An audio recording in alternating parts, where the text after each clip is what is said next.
Tu diriges une entreprise, tu mènes des projets, mais très souvent, tu fais tout ça pour tes clients, pour tes collaborateurs, voire même pour tes associés. Mais toi, c'est où en fait? Parce que si tu es honnête, tu t'es un peu oublié. Tu portes beaucoup, tout ça prend beaucoup de place, ça a beaucoup de poids sur tes épaules, tu te sens plus complètement à ta place. Et c'est plus exactement ce que tu veux, quoi. Dans cette vidéo, on va parler de ce que j'appelle le leadership audacieux. Alors pas celui qui impose, pas celui qui justifie, mais celui qui reprend la direction de sa vie avec clarté et justesse. Parce que oui, diriger sans t'oublier, c'est tout à fait faisable, mais pas si tu t'oublies en route et pas si tu continues à jouer un rôle. Parce que moi-même, j'ai longtemps cru que pour être une super leader, il fallait être parfaite, irréprochable, engagée à fond la caisse, mais en réalité, pendant des années, je me suis perdue. Alors dans cette vidéo, je vais te montrer comment poser son autorité avec justesse sans te suradapter, et ni t'imposer. Parce que si tu continues à tout porter sans alignement, tu risques réellement de t'épuiser et de passer à côté de ta vraie place. En fait, on t'a appris que diriger, c'était tenir, c'était forcer, c'était porter, trancher aussi, toujours. À force d'appliquer tous ces modèles, tu te retrouves à jouer un rôle qui ne te ressemble peut-être plus là aujourd'hui. Moi, je repère deux postures désalignées. La première, la suraffirmation. Tu tiens la posture, tu tiens bon, mais à l'intérieur, tu serres les dents et en fait, tu commences à t'isoler sans vraiment le vouloir. La deuxième,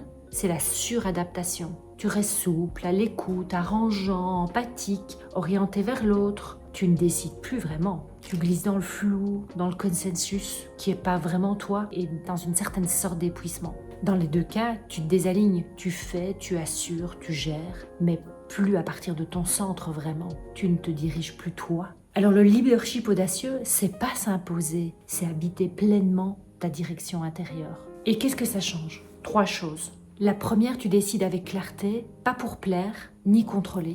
Tu choisis ton chemin même quand c'est pas validé par tout le monde et tu ne demandes pas l'autorisation d'être toi. Ça, c'est la première. La deuxième, tu poses des limites sans te fermer.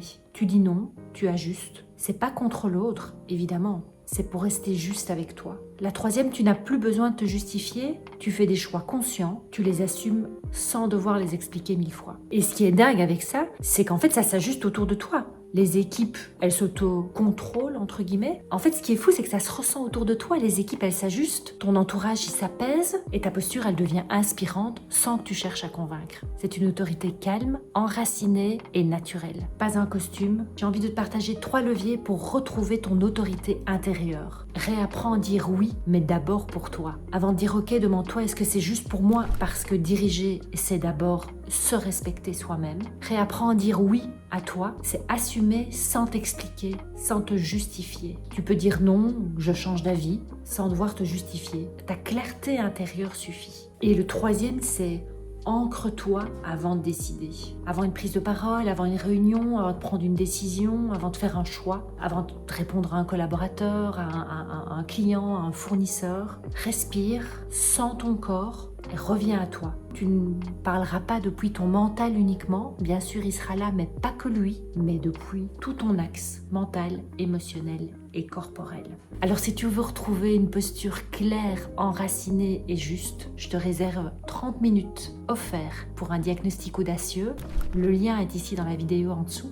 Prends rendez-vous et je te promets que ce leadership audacieux et cette autorité, il y aura déjà un pas de fait. Si tu sens que tu veux diriger différemment, mais que l'action t'épuise, regarde la vidéo numéro 2, la précédente, la méthode des CEO pour passer à l'action sans se cramer. Tu verras comment avancer sans forcer et sans t'oublier en chemin. Ça peut paraître dingo, mais pourtant, il y a bien une méthode.